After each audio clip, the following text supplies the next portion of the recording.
This set of exams is the wrist and hand exam, and what I'd like to do is go through inspection, palpation, range of motion of the different joints involved, strength, and then some special tests. So thank you today for helping us as we go through this. So the first thing, I'll inspect the dorsum of the hand and look at the IP joints of the fingers, so the distal interphalangeal joints and the metacarpal phalangeal joints, and then the base of the hand and the wrist. And I'm looking for deformity, such as an ulnar drift that might be seen with a rheumatoid arthritis, or look for swelling nodes such as the Heberden nodes or Bouchard's nodes. Look for a ganglion, which might be a swelling on the back of the hand, on the dorsum of the hand. And then on the volar side, examine primarily for the shape of the palm and the thenar eminence seen here and the hypothenar eminence. And atrophy there may suggest pathology such as a carpal tunnel syndrome.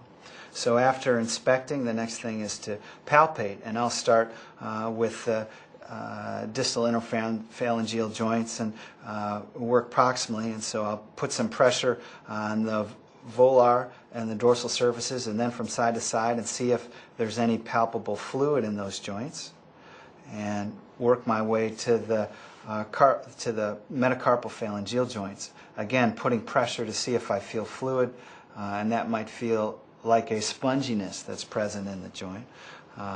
At the thumb, see if there's discomfort with thumb motion at the MCP, or the carpal metacarpal joint, the CMC joint.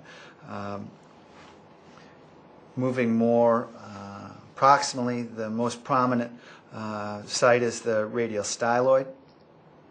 And if you go ahead and give me your hitchhiker's thumb here, we may be able to see the snuff box. And the snuff box is bordered by, on the more radial side, the abductor pollicis longus and extensor pollicis brevis, and more on the dorsum by the extensor pollicis longus. And the floor of that space, the snuff box, would be the scaphoid, and so pressure right over the snuff box would tell us something about whether there might be an injury to the scaphoid. Just beyond the scaphoid, distal to the scaphoid, is the trapezium, and proximal would be the radioscaphoid joint. If we move our way across the wrist, the next bony prominence would be Lister's tubercle, and if you give me the hitchhiker's thumb again, we may be able to see the extensor pollicis longus coming around that bony prominence on the dorsum. And then we move over towards the distal radial ulnar joint, and we can try shucking that joint to see if there's discomfort with motion along that. The bony prominence on the ulnar side of the wrist would be the ulnar styloid. And if we look on the volar side of the hand then, on the ulnar side, the pisiform is one of the carpal bones of the proximal row that's palpable, and just distal to that, and making a margin of the carpal tunnel, is the hook of the hamate. And on the volar side, more radially, we may feel the scaphoid, and between the hook of the hamate and the scaphoid is the space bounded and called the carpal tunnel, where we're talking about structures that lie deep to the transverse carpal ligament below the skin. And through that pass the flexor tendons to the fingers and the median nerve, which might be squeezed in the carpal tunnel.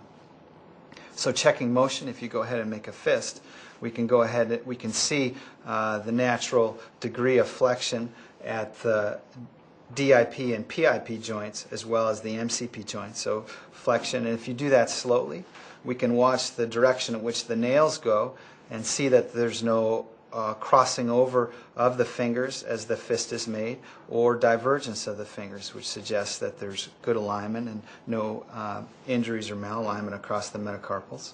And go ahead and straighten out again.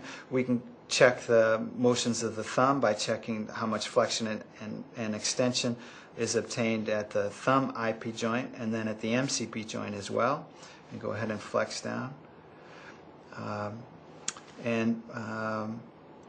Looking at the wrist, look at extension of the wrist, and a good way to compare is to have the patient make their maximum extension, and if there's a difference one side to the other, then it's usually quite obvious, as a loss of extension on one side may result in asymmetry in this. And then wrist flexion can be assessed similarly by comparing the angle between the hands and the forearm and flexion. This is also a good way to check as to whether the median nerve is being pressed in the carpal tunnel if after 30 to 60 seconds there's numbness or tingling in the distribution of the median nerve, and that would be out to the index fingertip or the long fingertip with tingling. And do you feel any tingling out in that? No. Another way to do this test, or Phelan's test, is to just engage the patient in conversation. Just continue at least part of the exam while holding their wrists flexed for a period of time, and see if, again, that simulates changes within the sensation along the index or long fingertips, which would be median nerve distribution. Other range of motion that can be checked is an ulnar deviation or a radial deviation of the wrist, and really absolutely the range is not nearly as important as how it compares to the other side. So always looking at the two, and there's not quite an easy way to check with radial and ulnar deviation of the wrist. So we talked a little bit about a Phelan's test to check the function of the median nerve. We can also try Tinel's test, and just distal to the wrist crease, tapping on the really the transverse carpal ligament through the skin. If the median nerve is irritable, will produce tingling out to the tip of the long and index finger. Other tests that we can do for irritation or inflammation of the extensors that we talked about earlier, the extensors that border the snuff box, the extensor pollicis longus, or the brevis and abductor pollicis longus, would be de Quervain's test. And so if you go ahead and grab your thumb and we put it in a little bit of the wrist and ulnar deviation, if that produces unusual amounts of discomfort, then that's a positive Finkelstein's test, and it suggests that's tenosynovitis along those extensors, and that would be a de Quervain's tenosynovitis. So in this position, if you pull hard enough, almost anybody would have discomfort along the extensor sheaths, and so the issue is whether it's different than the other side. So we'll check, have you pull down, and do you notice any difference in the amount of discomfort with that?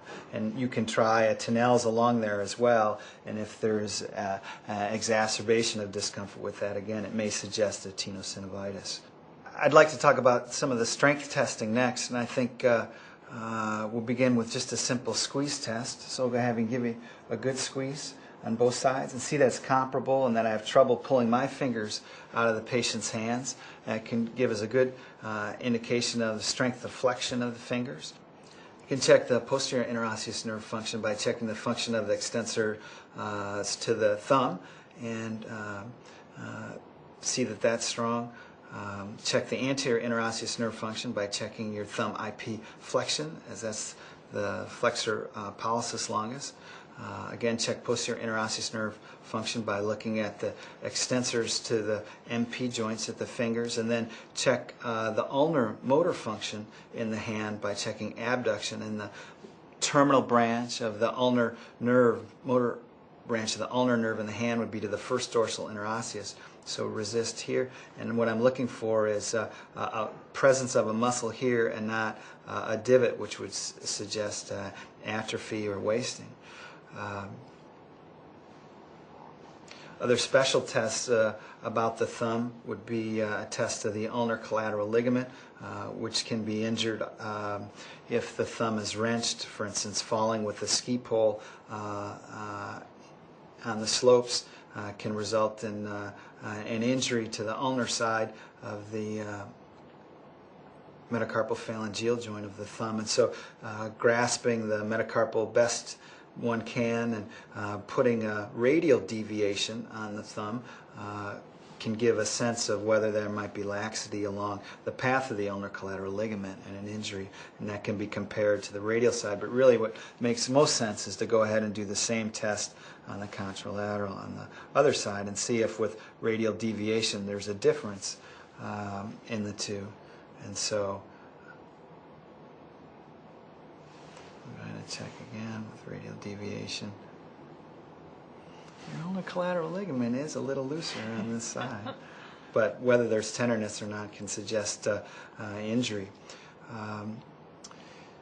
We've talked about Tinel's test as a test of whether the median nerve is under irritation, resisted opposition of the thumb, or abduction of the thumb out of the plane of the palm. So point your thumb to the ceiling, if you would.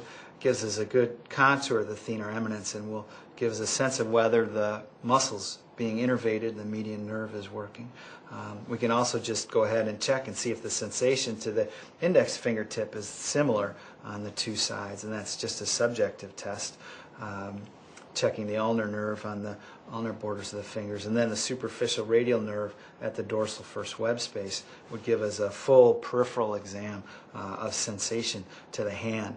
So a monofilament fiber test can be one way to distinguish between the quantity of sensory discrimination at a fingertip or a two-point discrimination. And one thing to keep in mind is that the 2 points have to really be placed along the longitudinal axis of the finger and not transversely, because there are different nerves that go along different digital proper and common different proper digital nerves that go down each side of the fingertip. So we talked about median nerve function, ulnar nerve function in the hand. Motor function can be established by the resistance to abduction. And then we can see if the ulnar nerve is irritable by a Tinel's test by tapping at the cubital tunnel on the medial side of the elbow. And that would be a test for ulnar nerve irritability. Another special test would be Allen's test, where we can check the arterial inflow to the hand.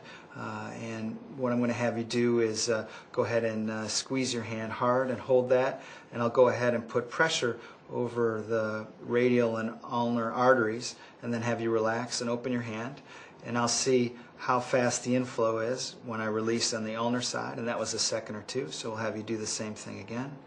And I'll put pressure on both sides and go ahead and open up. You can see it's pale, and then how long does it take to pick up? A second or two. So pretty comparable inflow to the hand from both the ulnar and the radial arteries.